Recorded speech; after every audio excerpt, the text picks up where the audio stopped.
इन लोगों की पहचान करनी पड़ेगी। देश में बड़े बड़े आंदोलन ये चलाने पड़ेंगे। आज से जो संयुक्त मोर्चा ने फैसले लिए हैं उसके तहत हमको बड़ी बड़ी मीटिंगें पूरे देश भर में करनी पड़ेगी। अब ये मिशन खाली मिशन उत्तर प्रदेश और ये नहीं उत्तराखंड, मिशन होगा संयुक्त मोर्चे का देश बचाने का। ये देश बचेगा, ये संविधान बचेगा। आज लड़ाई उस मुकाम पर आ गई कि देश के जो नौजवान हैं, जो 14 करोड़ लोग जो बेरोजगार हमारे साथी हमारे बच्चे हुए हैं, यह आंदोलन उनके कंधों पे है। जिस तरह से एक चीज बेची जा रही है, 3 कानून भी उसी का ही एक हिस्सा है। पहला है कि यहां पे रेल और हवाई जहाज और हवाई अड्डे बेचे जाएंगे। किसने परमिशन दी? किसकी ताकत है कि देश की प्रॉपर्टियों को बेचोगे? आपने घोषणा पत्र में नहीं लिखा, देश की जनता को धोखा दिया। धोखा नंबर 1।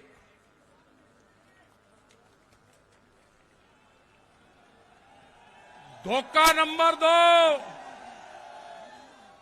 धोखा नंबर 2, बिजली बेचेंगे, प्राइवेट करेंगे बिजली को।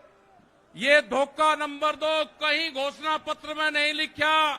जब वोट मांगी नहीं कहा कि बिजली भी बेचेंगे। ये सड़क बेचेंगे, पूरी सड़कों पर टैक्स लगेगा और एनएच के आसपास 500 मीटर तक अपनी कोई चाय की दुकान और गुमटी भी नहीं लगा सकता।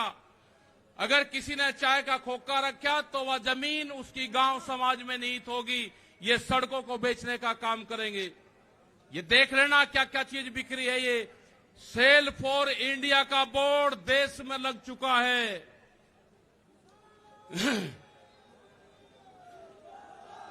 ये है एलआईसी, जो बड़ी कंपनी देश की, बैंक, ये सब बिखरे हैं।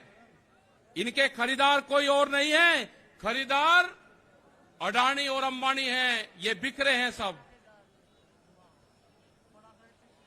एफसीआई की जमीन जहां पे हमारा भंडारण होता था, वे पूरी जमीन, पूरे गोदाम अडानी को दे दिए गए हैं। पूरी एफसीआई के जो गोदाम हैं अडानी के कब्जे में हैं। आपके पास में, भारत सरकार के पास में कोई भी गोदाम अब नहीं बचा है। देश के बंदरगाह, पूरा जो समुद्र के तट थे 100-100 किलोमीटर तक एक कंपनी को बेच दिए। वे बंदरगाह भी बिक गए। ये भी आपको जानकारी होनी चाहिए। वहां पे जो मछली पालन किसान हमारा था, जो नमक का किसान हमारा था, खत्म हो गए। बड़े बड़े बंदरगाह वहां पे बिक चुके हैं।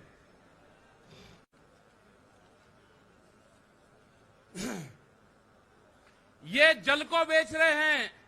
जल का पूर्ण रूप से प्राइवेट कंपनियों को नदियां बेची जा रही है। जो नदियां, जो जल हमारी जीवन रेखा होती थी, उनको बेचने का काम पूरे देश में करा जा रहा है।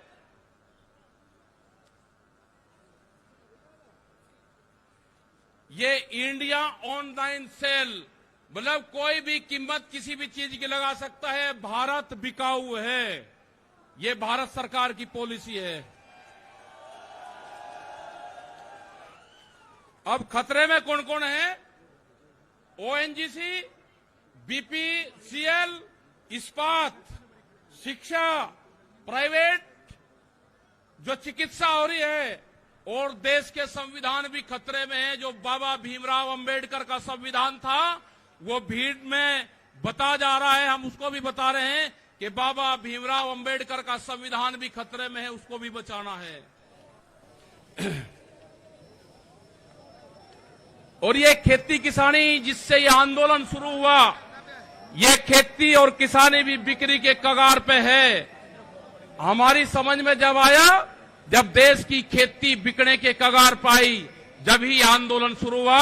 उसके 3 कानून 9 महीने से किसान आंदोलन है, वो करने को तैयार नहीं है। आज हालात यह है कि आपका 10 साल पुराना, वे आगे के 10 साल पुराना ट्रैक्टर नहीं चलेगा, वो भी इसी में आता है। आपको बैंक में कर्जा आप दुगना ले लो, आपको बैंक दुगना कर्जा दे देगा। आपको बैंक कहेगा कि गोल्डन कार्ड बना दिया, आप कर्जा ले लो, फसलों के भाव नहीं आपको देंगे। हम जिस जमीन पर आए हैं, ये जमीन उत्तर प्रदेश की जमीन, और जहां पे मुजफ्फरनगर का जो क्षेत्र है, ये गन्ने की बेल्ट है पूरी। क्या इन लोगों ने ये नहीं कहा कि जब अगर हमारी सरकार आएगी तो हम 450 रुपए गन्ने का भाव देंगे? ये कोई भाव देने को तैयार नहीं है। यहां पे सरकारें पहले भी आई जिन्होंने 80 रुपया रेट बढ़ाया, दूसरे वाली सरकार आई 50 रुपए रेट बढ़ाया। क्या योगी सरकार उन दोनों से कमजोर है? 1 रुपया रेट नहीं बढ़ाया। हमारा 12,000 करोड़ रुपया से ज्यादा आज शुगर फैक्ट्री पे सरकार पे बकाया है। अगर हम मांगते हैं तो कहते हैं जी ये राजनीति कर रहे हैं। अगर ये मुद्दे उठाने राजनीति है तो ये मुद्दे यहां के लोग उठाते रहेंगे। हमें बहुत तरह के एलिगेशन लगाए गए। हम 9 महीने से वहां पे हैं, आप लोगों के बीच से वहां पे गए। आप बहुत जिम्मेदारी के साथ में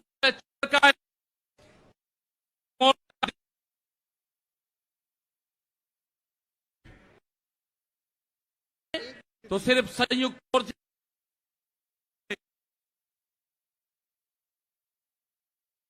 जमीन पर पैर नहीं रखेंगे भैया।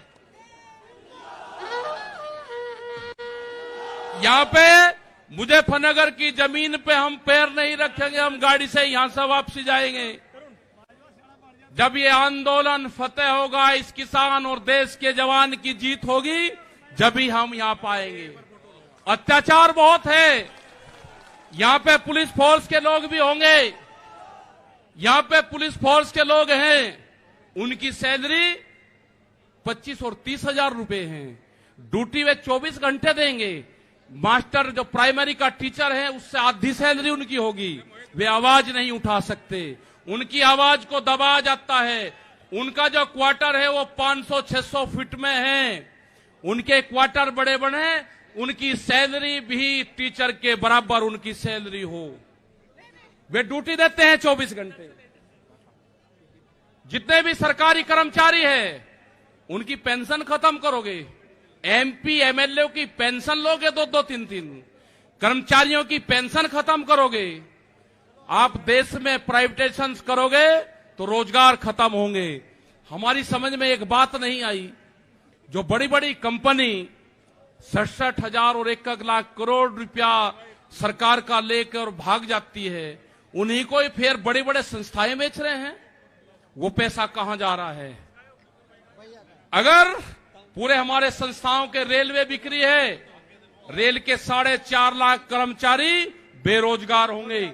मैंने जो सफाई कर्मचारी है उनसे बातचीत करी, रेलवे के या किसी भी नगर पालिका के हों, 5 और 6,000 रुपए में वे सफाई कर्मचारी वाल्मीकि समाज के लोग नौकरी करेंगे यहां पे। अगर ठेका पड़ता होगी तो रोजगार जाएंगे। अगर प्राइवेट कंपनी के हाथ में ये कंपनी आ जाएगी, जिस तरह से रेलवे गई, 4.5 लाख कर्मचारी बेरोजगार होंगे। जो रेहड़ी पटरी के लोग अपना रोजगार चलाते थे, वे 4.5 करोड़ लोग हैं, वे बेरोजगार होंगे। बड़ी बड़ी एमेजॉन जैसी कंपनी आ रही है जो इस देश में व्यापार करेंगी, इस देश में मॉल खुलेंगे। वे हमारे मजदूर भाई कहां जाएंगे? ये उनकी भी लड़ाई है। ये लड़ाई जितनी भी संस्थाएं बिक्री है उसकी लड़ाई है। और आपने आगे की और हम बात बता देना चाहते हैं। ये लड़ाई शुरू हुई 3 काले कानून से।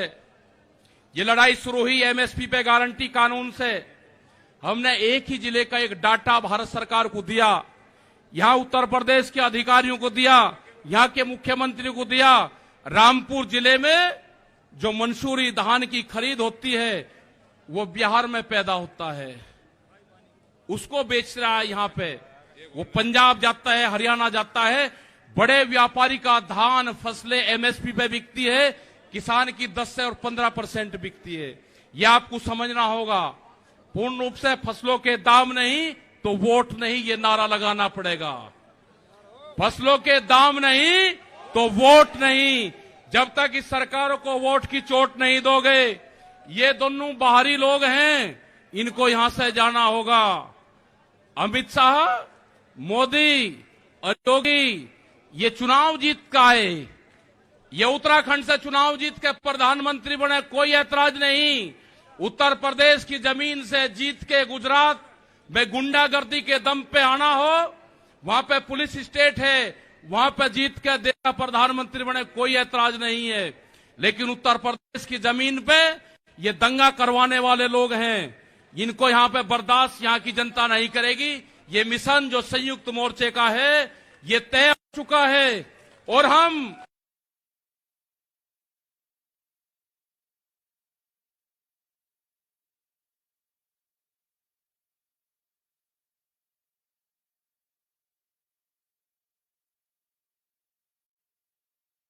मोर्चा नहीं छोड़ देंगे। अगर हमारे को शहीद होना पड़ेगा तो हम मोर्चे पर होएंगे, या तो जीत का आएंगे, बगैर जीते नहीं आएंगे वापसी। ये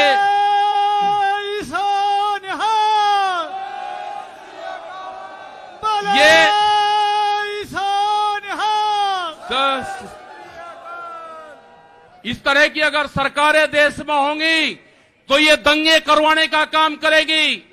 पहले भी नारे लगते थे जब टिकैत साहब थे, अल्लाहू अकबर, अल्लाहू अकबर, ये नारे लगते थे। हर हर महादेव और अल्लाहू अकबर के नारे इसी धरती से लगते थे। ये नारे हमेशा लगते रहेंगे, ये नारे हमेशा लगते रहेंगे। दंगा यहां पे नहीं होगा। ये तोड़ने का काम करेंगे, हम जोड़ने का काम करेंगे। किसी गलत फहमी में मत रहना। ये देश हमारा है, ये प्रदेश हमारा है, ये जिले हमारे हैं। आप तैयार रहना। ये कहते हैं कि लाल किले पे किसान गया, अगर लाल किले पे नहीं, किसान तो अगर जाता तो पार्लियामेंट पे जाता जहां पे कानून बने हैं। लाल किले पे धोखे से लेके गए हैं आप हमको, हमारे लोग नहीं गए, धोखे से लेकर आप लोग गए हैं। क्या कोई देश की एजेंसी है कि जो उसको जांच कर दे? क्योंकि कोई एजेंसी बोलने को तैयार नहीं है। पूरे देश पे इनका कब्जा हो चुका है, पूरी एजेंसियों पे। देश में कैमरा और कलम पे बंदूक का पहरा है। कैमरा और कलम पे किसी प्रेस की हिम्मत नहीं कि वो किसान के पक्ष में दिखा दे। निगेटिव दिखाते हैं बहुत प्रेस के लोग। तो इन सब लोगों का आपको ध्यान रखना है। ये आंदोलन जारी रहेगा। वो 28 तारीख की जो काली रात है उसको आप याद करते रहना। हम वहां से हटेंगे नहीं, किसी भी कीमत पर वहां से जाएंगे नहीं। देश के नौजवानों का रोजगार का सवाल है। 450 रुपया क्विंटल गन्ने का इन्होंने भाव की बात करी थी, वो चाहिए हमको फसलों पे एमएसपी की गारंटी चाहिए। प्रधानमंत्री ने कहा कि 2022 में फसलों के रेट दुगने होंगे, आमदनी दुगनी होगी। 3 महीने की बात रहेगी है। 1 जनवरी से बिकने वाली फसलें दुगने रेट पे बेचेंगे। ये प्रचार हम करेंगे। हम जाएंगे देश की जनता के बीच में, पूरे देश में संयुक्त मोर्चा आंदोलन करेगा। और हमने बार बार कहा कि हमारे पंच भी यही है और हमारा मंच भी वही है। आपने बात सुनी, ये 20 लाख से ज्यादा लोग मुजफ्फरनगर की जमीन पाए। इन सब का बहुत बहुत धन्यवाद। सभी वॉलंटियरों का धन्यवाद। अभी हमारे कुछ लीडर रह रहे हैं, आप उनकी बात सुनोगे। धन्यवाद। जय हिंद, जय भारत। वाहेगुरु जी का खालसा, वाहेगुरु जी की फतेह। बैठो। धन्यवाद। ये हमारे सतना